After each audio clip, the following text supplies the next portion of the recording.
isang mag-aaral na nangangarap na makapasok sa Cebu Technological University.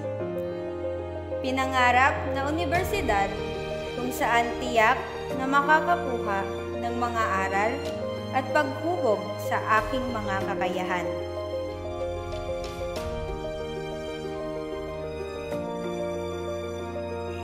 Ito na ang simula ng aking pagpasok sa paaralang aking pinangarap at inaasam-asam.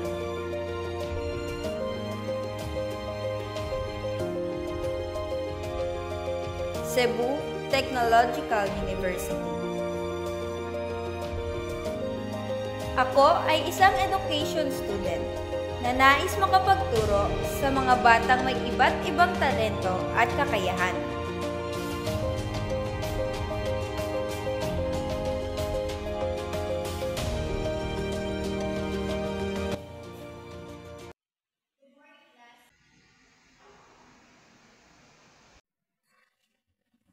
So, good morning, students. Good morning. I just want to welcome you all to Cebu Technological University, and I just want to congratulate you all kay nakasulod yun mo sa CTU din. Siguro kay mga bright sa today ang mga students sa CTU. Before we start to introduce yourself, I just want to introduce myself first too. I am Miss Angeline G. Manayon, and I am your instructor in subject of FSIE, which means Foundation in Special and Inclusive Education. Then I know this subject is maganahan mo, then don't be pressure yourself lang. Good morning, classmates. Good morning, Miss. My name is Mary Ann Tiro, and I'm from Cordova, Cebu. So I take this subject to enhance my skills and my knowledge in teaching.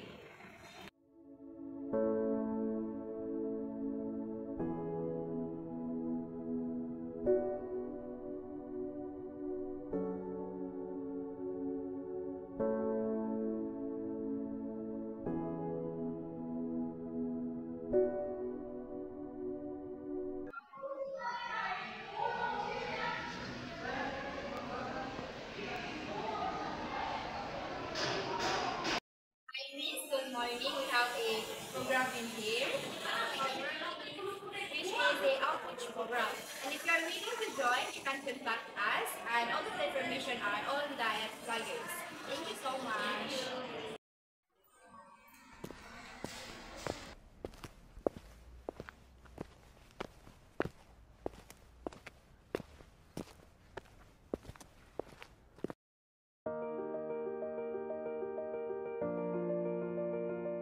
Nang malaman ko na kinakailangan ng universidad ng mga volunteer para sa outreach program kung saan kami ay magtuturo ng mga batang nangangailangan ng aming tulong.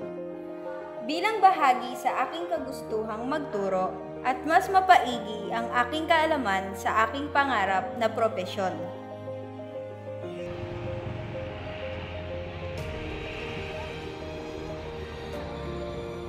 Ako ay sumubok na sumali sa outreach program. Dito ko nalaman ang mga ito.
As I observed, in handling and guiding this kind of students, we, teachers, must know how to treat a child with special needs.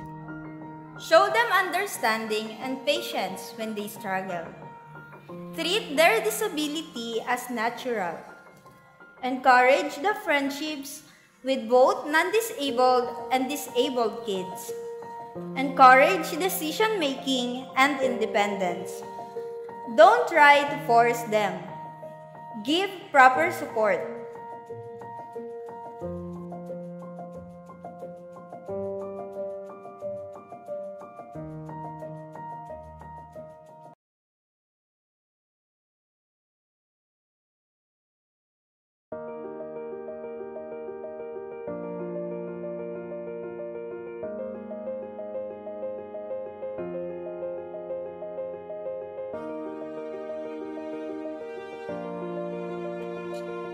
Good morning, class. Good morning, ma'am. Please sit down. I'm proud to say that after 4 years in college, I learned how to handle the differences of the students. Thank you, my alma mater, for teaching me how to be an effective teacher. To serve and sharing my knowledge to those students that really need my guide and help. I'm always glad to serve you, my future students.